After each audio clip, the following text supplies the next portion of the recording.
Thanks. Welcome back from lunch. So Twitter is really one of the prime franchises of the internet. How many people, just out of curiosity here, use Twitter regularly? All the hands went up, of course. Dick's very happy for that. But for something so simple, just posting a message of no more than the famous 140 characters, I find it's actually incredibly nuanced. And and even though we have our comfort zones with Twitter, there's probably a lot that we don't know about it from a usage standpoint, a business standpoint, and a cultural standpoint. But fortunately, who better do we have to illuminate these matters than Dick Costolo, the CEO of Twitter. Previously, he founded FeedBurner, a couple other companies, was at Google, went to Twitter in 2009, became the CEO in 2010. And before he was an internet mogul, he was an improv comic. But we did resist the temptation to set up the stage like a taxi cab headed to the hospital. Yes, thank you for instead we're going to talk about Twitter. And when we're done, you'll have your chance to ask questions. And of course, we'll take questions from Twitter.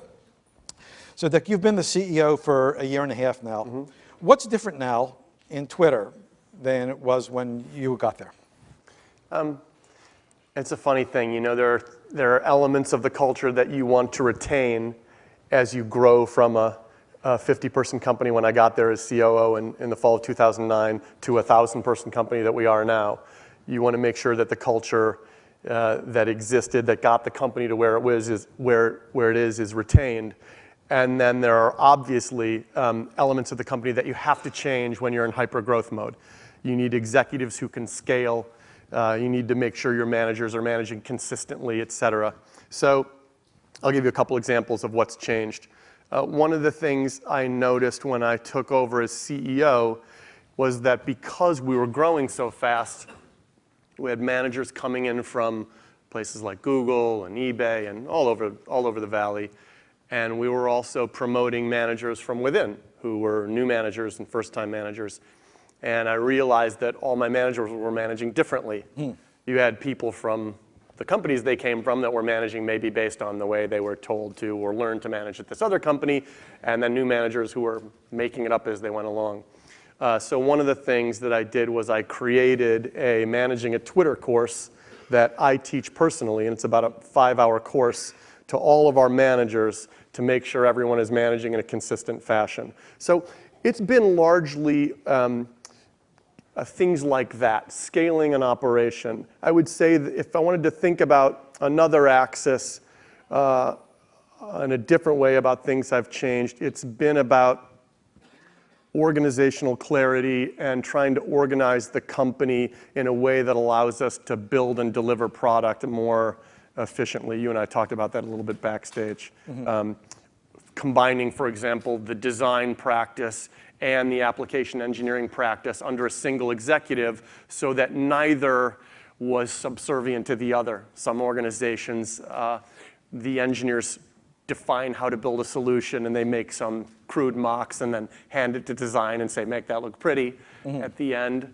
And in other organizations, you see the opposite. The designers build a beautiful mock and then hand it to the engineers and say, it should work like that. Right. And I wanted to make sure that these two functions were working together and jointly defining how solutions were shaped and created from the bottom up from the get-go. And so that's one of the things I did. Right. Well, one of the things that you did as a CEO is you brought back the founder of Twitter, Jack Dorsey, who's known for his design sense. What was his participation in that initiative? And, So You mentioned earlier, I started or I co-founded and ran 3 consumer internet companies before coming to Twitter. And so I think I have a real appreciation for the importance of the voice of the inventor of the product. You know, when Biz, Ev, and Jack founded the company, they had a very real sense of what they wanted the voice of the product to be. So I brought Jack back because I wanted to make sure that the voice of the inventor was incorporated into how the product evolved. And I think because of having that background, it's very easy for Jack and I to work together, and I look to him to help shape the direction of the product. Mm-hmm. Now, I think every 3 days there's 1 billion tweets, is that right? Yes, it's a little less than every 3 days now, but that's correct. It took 3 years for the first billion to be sent, and now 1 billion are sent every 2.5 days or so. So what are these tweets? How is this being used? What can you tell me about the behavior of Twitter users? Like how many people does the average Twitter user follow? How many people follow him or her? Give me a little background on what's going on behind this 1/3 of a billion everyday tweet stream. Yeah, sure. So I'll answer the question in the context of the way we talk about our vision for the company. Okay. So our vision for the company is Twitter brings you closer. And that's our vision for a few reasons. Over the course of the last couple years, as all these stories pour into the company about the different ways people use Twitter, whether it's the Colorado Rockies pitcher who asks a question on Twitter that, hey, I need to warm up. Is there anyone near the Coors Field that can come to the stadium and play catch with me? And this guy who just got the news earlier in the day that he was completely clear of cancer that he'd had for many years, grabs his mitt and tweets to the pitcher, hey, I can be at the stadium in 10 minutes. And he goes there and they play catch, and now they're like good friends. There's an awesome column by Rick Riley in SI.com about that, yeah. Whether it's that or this email you get from this guy in Tunisia, his Twitter ID is @Slim404, who's describing the role that social media played in the context of organizing protests there, or all sorts of these stories, and they're all completely different. The thing that ties them all together is this context for whether it's bringing you closer to a hero or a friend or the rest of the world. The thing that the common shape to all these different stories was Twitter brings you closer. Mm-hmm. And we left the end of the sentence open because our users have always completed our sentences for us. So Twitter brings you closer to all those things. So I can't say to what? That's correct. And that's why that's our vision for Twitter, and that's why we don't finish the sentence ourselves, because our users will shape the end of the sentence. Mm-hmm. But I think it's interesting. Sometimes you show Twitter to someone, and you feel, oh, they'll just pick it up right away. But they're confused. They don't know where to go. They don't know how to start. There seems to be a hurdle, and they say, "Gee, I don't really want to talk about the sandwich I'm eating." Yeah. That seems to be the cliche about it. Yeah. So how do you cope with that? So here's how we think about that. It's a combination of a challenge around all this content flooding into the platform now, more and more every day, and the classic onboarding challenge we've always had at Twitter of this gap between awareness of Twitter and engagement on Twitter. And the way we're looking to address that is through discovery. And we just made an announcement, I think probably a half an hour ago or a few minutes ago, around an upgrade to our #Discover portion of the UI. We'll continue to invest a ton of effort on that because... What's that new thing? Sure.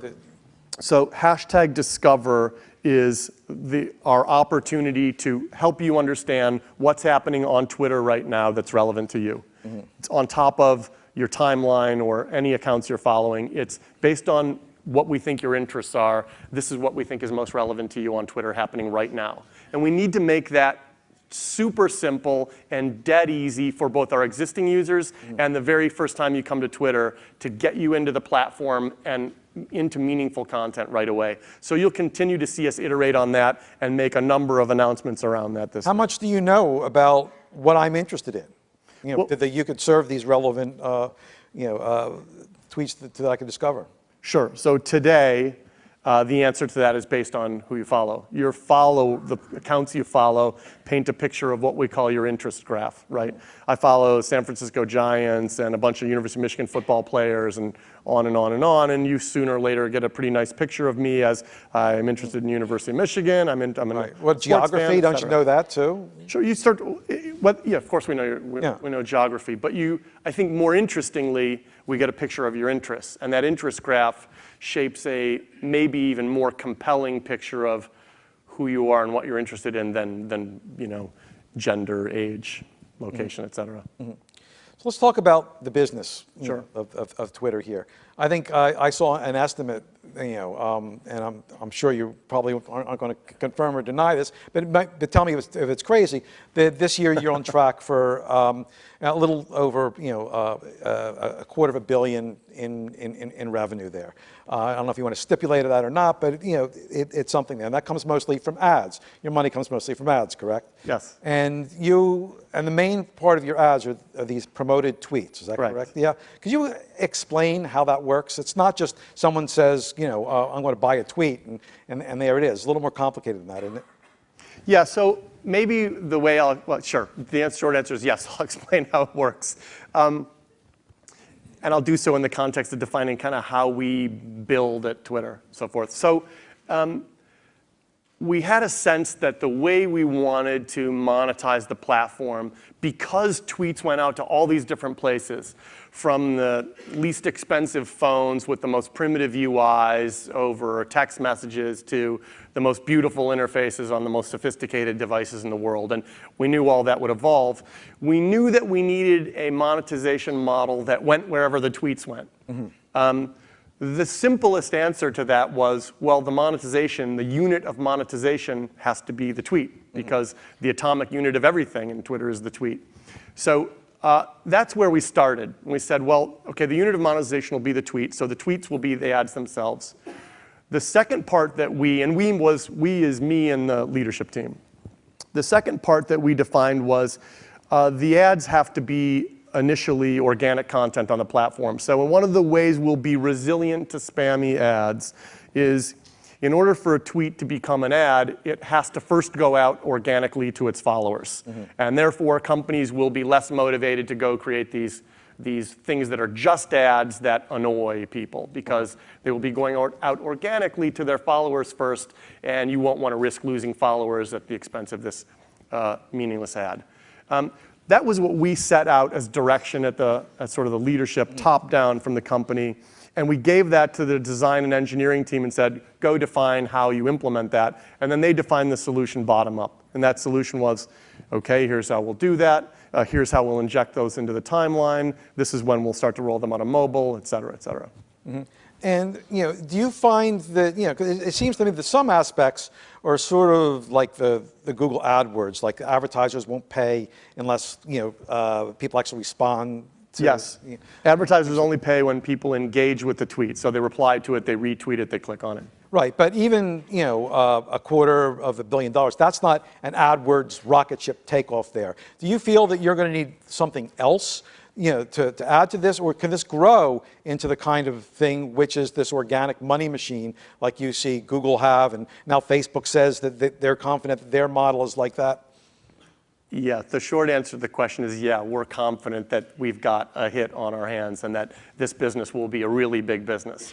I'm never going to optimize for short-term revenue at the expense of either the user experience or the longevity of the platform and the company.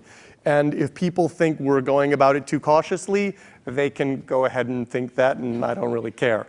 The business is working really well. In that case, they won't invest in your IPO. Right. They can stay on the sidelines as they have an opportunity to not stay on the sidelines. Yeah. Speaking of which, I know we put a date to it, but what is your thinking, in this pretty heated era now with some of these, other big pillars of the internet going public? What's just general thinking about that? So I kind of just answered the question, but I'll be more specific. I'm a little dense. Yeah, no, that's all right. I am too.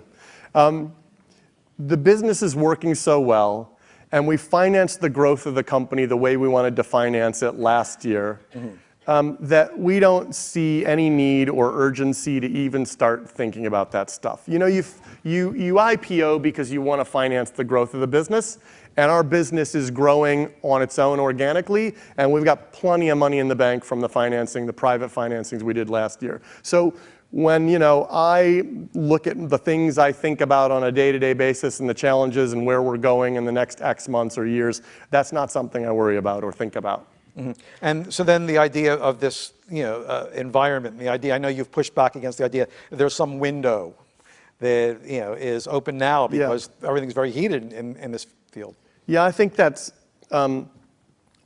silly and short-sighted thinking. You know, Google went public when they wanted to on their own terms. If you have a great business, right, and that business is growing in a way that is satisfying to you and makes sense and is consistent with your projections, then you can be a public company whenever you want to be a public company. Mm-hmm. You're not beholden to some window of opportunity where the market's hot right now, and et cetera, et cetera. I think that's short-term thinking, and hopefully we don't have to approach things that way. Mm-hmm. Speaking of, you know, maybe you can comment just on the industry in general. You know, Mark Andreessen earlier today was, you know, dashed, you know, the idea from his point of view that we're in any kind of bubble there. You know, we've had this Instagram thing. There's a matter of fact, you know, there was even some talk that Twitter wanted to buy Instagram. Obviously not for $1 billion, but you know, are we in a bubble, or are things heated now that you might see opportunities for acquisitions that you can't get because they're valued so highly? I don't know. I don't really pay any attention to that stuff. So, I mean, my frank answer, I don't. You know, I could sit here and give you a yes or no answer. Yes, we're in a bubble. No, we're not in a bubble. I don't really know, and I don't really care. I don't think about the things I do in that context. I mean, I just don't. So, and that wouldn't inform any decision I made really based on whether I thought we were or weren't in a bubble. I mean, sure, you make decisions about acquisitions or financings based on whether you think, you know, your stock is cheap or your stock is expensive or so forth. But since we don't need to worry about financings right now, I'm not worried about that. So let me change the subject. It's May Day today, and you know, Twitter has been associated, and I think to its credit, you know, Twitter's stood up for this with free speech and being an enabling technology to people to express themselves there. Talk a bit how you walk that line there with being a company which encourages its users to be active politically, yet not be identified with a political view yourselves. So I'll answer that in the context of the vision Twitter brings you closer. Okay? And maybe I'll tell this story that I told, gosh, over a year ago at Mobile World Congress in Barcelona. I point with my thumb this way as if Barcelona's that way. I have no idea where it is. This is the universal signal for Barcelona. Yeah. I can see Barcelona from my veranda. I probably is in some offensive gesture in Basque Country, and I've just annoyed, you know, all sorts of people across the world. Anyway, so there's this Chinese artist, Ai Weiwei, who designed the beautiful, you know, Bird's Nest Stadium and Olympic Stadium in Beijing, and he created this installation that was at the Tate Museum in London a while back, and the installation was these hundreds of thousands of ceramic, hand-painted sunflower seeds. And as you stood back from the room, it looked like this sea of just stones that were black stones that were spread across the floor, and of course you couldn't tell really what they were. As you got closer, it looks like you can start to tell, oh, it looks like they've stamped out hundreds of thousands of sunflower seeds and spread them across the floor. But as you picked them up, you started to realize that they were all individually shaped and painted differently and unique and beautiful and distinct in their own right. So that's what we want to bring to what we're building. The ability to shrink the world and allow everybody to see each other. So in the context of political speech, for example, the consequences of our vision for Twitter Brings You Closer mean that we will always allow pseudonyms on the platform because there are countries in which political speech is restricted. And if political speech is restricted and you can't speak freely, then it's impossible to see up close that there are others who feel the way you do in these particular countries. And it has all sorts of secondary and tertiary implications for the way we think about the product and the future of the product. And we'll always grow the business in that way. It means, for example, that we won't make sacrifices to that way of thinking in order to enter a country in which we're blocked. Right. Like Iran, for example. Mm-hmm. Well, currently, I know that Twitter as a company was against SOPA, though you didn't black yourselves out. You thought it wasn't the way to go. What about CISPA, the new law, which essentially would say to a company like Twitter that, hey, there's no penalty for you if we just happen to ask you for the data about your users. You can just give it to us, no problems, like there. How do you view that potential law, which hasn't been passed yet? Yeah, so I'm just starting to come up to speed on CISPA specifically, so I don't have a specific personal opinion on that piece of legislation yet. As I think you know, and I said before, we thought SOPA and PIPA were extremely flawed legislation that was crafted without the input of both sides. Look, I have every understanding that content owners need their intellectual property protected. I get that.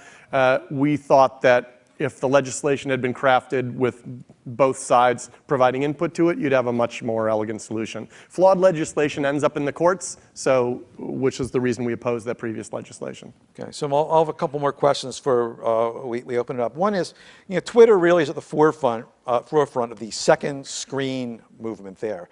And anyone who is a Twitter stream of any proportion knows during the Grammys or any big event, someone dies, pow, everything just explodes on there. How do you augment that? A, and B, do you want to be on the first screen? Are you developing deals that during the Academy Awards or some other or Super Bowl or some other big event, you would actually have your stream and you determine what the best top tweets are, flowing down underneath? So the answer to your first question is, yeah, Twitter has become the second screen, and maybe you could even broaden that to say not just for, as you mentioned, not just for televised events, but for any event. Yeah. When events happen in the real world, they happen digitally on Twitter. So a lot of the work that we're going to be doing over the course of this year, you will see drive toward tying that feedback loop of the real world experience to the shared experience on Twitter and bundling those two more closely together. I don't think that the implications of that are, oh, Twitter is on the first screen. I think that the implications of it are that the shared experience on Twitter is a more frictionless way to jump back and forth between the two things as opposed to putting this thing and smashing it onto that screen. So for example, that means being, I'll give you one simple example, being sensitive to if tweets are coming from the Kodak Theater during the Oscars, we can be pretty certain that they're associated with #Oscars, and we should incorporate those tweets into that event shared experience on Twitter. So you'll see all sorts of those kinds of things. Okay, so we're going to shift to the questions. I'm going to start by taking a Twitter question. Someone asked, can Twitter quantify sentiment metrics? Now, I know that this can be done. Is this the kind of thing that you're interested in doing? How do you know it can be done? No, I don't know. You said, I know it can be done. Well, because I just happened to do a story in the current issue of Wired with a couple companies that are actually doing this. There you go. And creating news articles based on it. So good. I was just curious. You don't get to get it defensive. All right. Just wanted to know how I have a chance to plug the current issue of Wired. I'm not going to miss that. It was very good. Do you see how we did that? It was very seamlessly done. Perfect. But are you going to do it? No, we're not going to do that ourselves. We will look to the ecosystem and third parties to provide sentiment analysis. There are lots of specific intricacies to sentiment analysis on Twitter. Specifically, Twitter is, people love to be ironic on Twitter. It's a particularly well suited to 140 characters. And irony turns out to be something that's difficult to extract in sentiment analysis, right? My experience, it's also difficult to convince all your followers that you actually are being ironic. Right. Maybe difficult for both the computers and your followers to extract. So we're going to let third parties who are sophisticated and spend all their time doing that to keep doing that. Okay. All right. So questions out here? Okay, back up there. Ellie Langer, CNBC Social Media. Eli from Brooklyn. Similar to how we see brands have the ability to pin tweets, go into the analytics, will we ever see a pro user, an individual being a pro user, and if a user can actually pay to become a pro user and have access to such benefits? I think that's a perfectly reasonable expectation.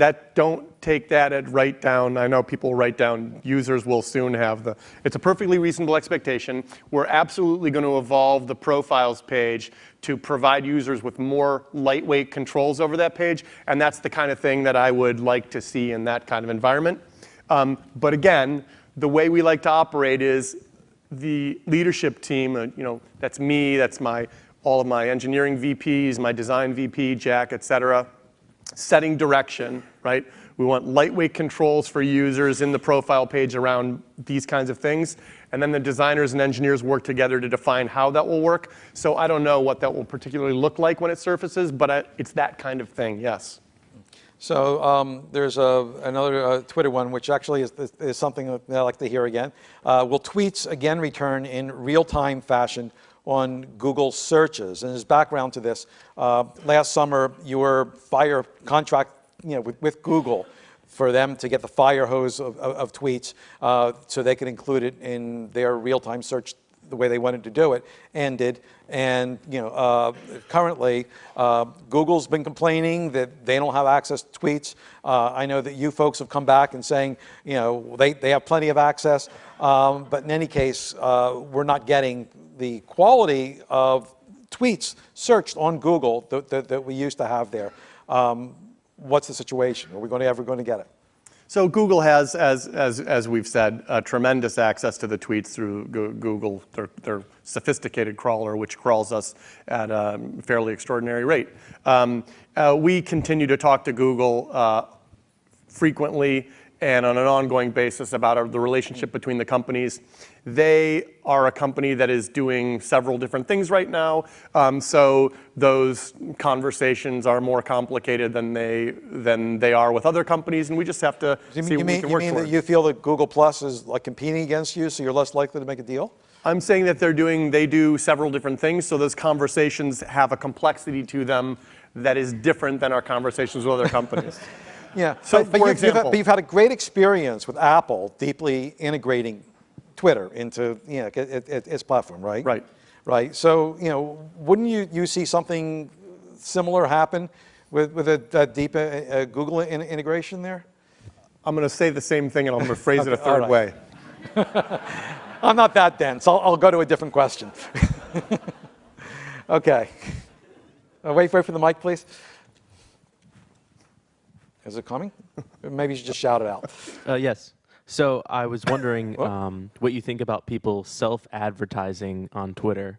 And by that, I mean, for instance, Paris Hilton sells tweets for a few $1,000s, and she stars the end of the message with ad. So what do you think about people taking it into their own hands?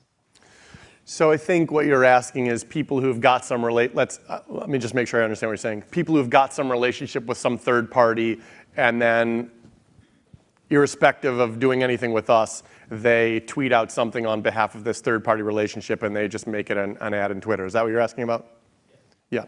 So look, in fact, this goes directly to a court case that I was not happy at all with the finding on recently. We say in our terms of service very clearly, users own their own tweets, period, right? So if that's what people want to do with their tweets, they can go ahead and do that. And we're not going to say, users own their own tweets except if they have a relationship with some third party, et cetera, et cetera. So if people want to go do that, then they can do that. And if their followers respect that, then that's great.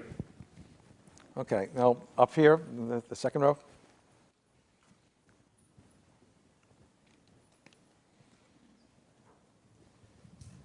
This is about Lori Fina again.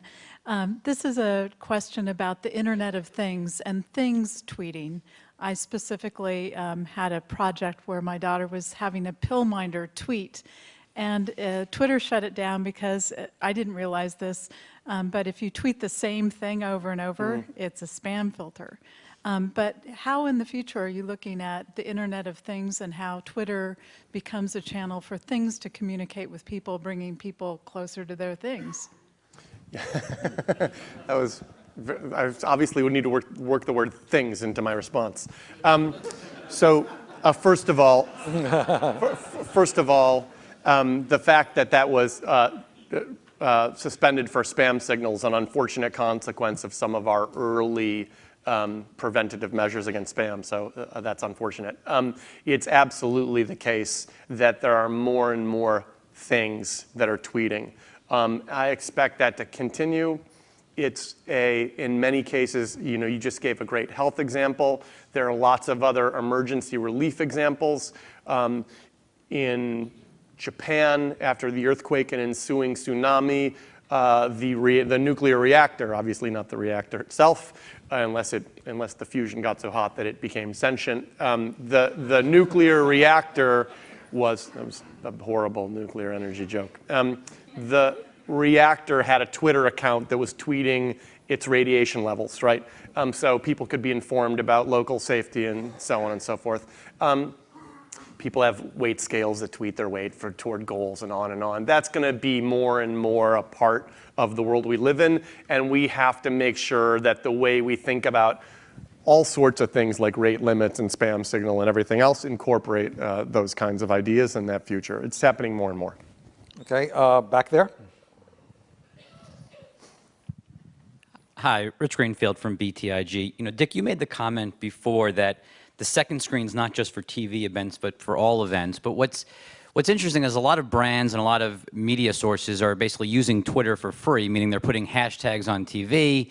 They're getting all the benefits of using the Twitter ecosystem, but they're actually not spending money per se from an advertising or marketing standpoint. Is that good? Is that bad? And how do you kind of build a business off of a lot of this kind of usage of the Twitter ecosystem? It's great. It's fantastic. Look, I appreciate everyone's, concern for our business, but it's working phenomenally well. Like when I go to when